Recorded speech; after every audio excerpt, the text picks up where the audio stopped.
how do you supplement these micronutrients without over fertilizing and keeping the elements in balance, which you basically just touched on there? Would you recommend them being kind of in a soluble form, mixed into water and in a soil drench? Or would you recommend a foliar feed or soil amendments? I mean, I would say foliar sprays are the best, but I also want to kind of go back and highlight the fact that most of these micronutrient elements are readily available in their sulfated forms. They can be relatively inexpensive, and if you just look at the concentrations of each element that they're capable of providing, there's no reason that you shouldn't be able to dilute all of these micronutrient sulfates into one spray solution, spray it on the plants, and correct any micronutrient deficiency.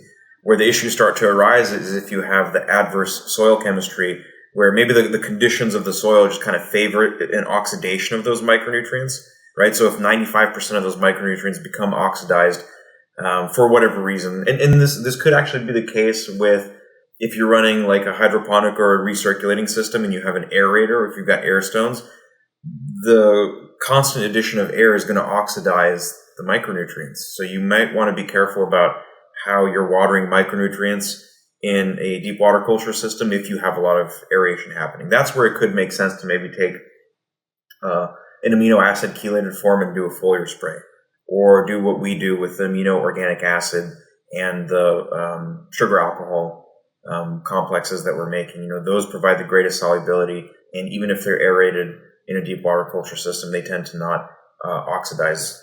Kind of going back to the grip analogy, we have these complexes that are so stable that even extra air coming in tends to not break it down. It's all part of an equilibrium balancing act, though. Again, you could raise the pH of the solution to about 8.5 or 9.0, and then the chelates that we make would break. But hopefully before you do that, you're going to have some other problems with the plants, because nobody should be feeding plants with a pH of 8.5. So yeah, I mean, I think part of the other strategy too is to kind of keep the soil slightly acidic.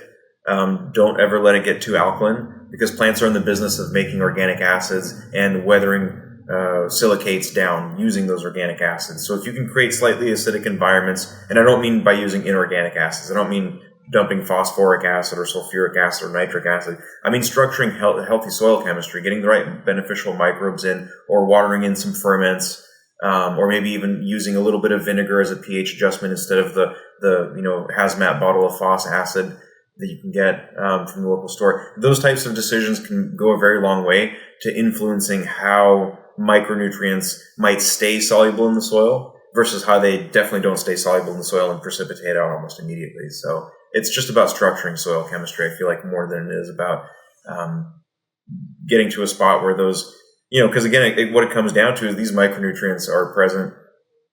Sufficient quantities would be anywhere from 1 to 3 ppms for boron and copper, all the way up to like 5 to 20 ppms for iron, manganese, and zinc.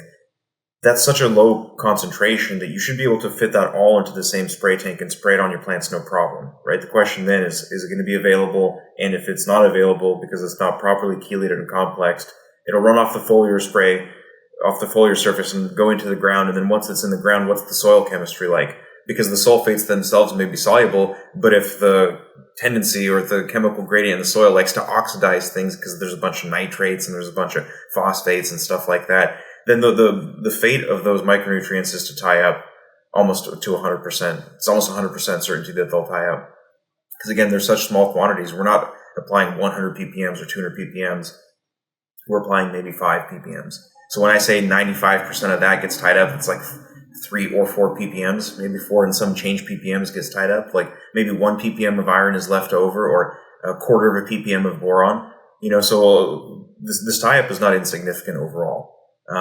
But it's just about establishing the right chemical gradient in the soil. Get the living soil chemistry in there, get some beneficial microbes in the mix. They're in the business of making these chelating agents as well. Plants will produce their own chelating agents. They call them phytosideriphores, specifically for iron, or phytochelatins is the technical term.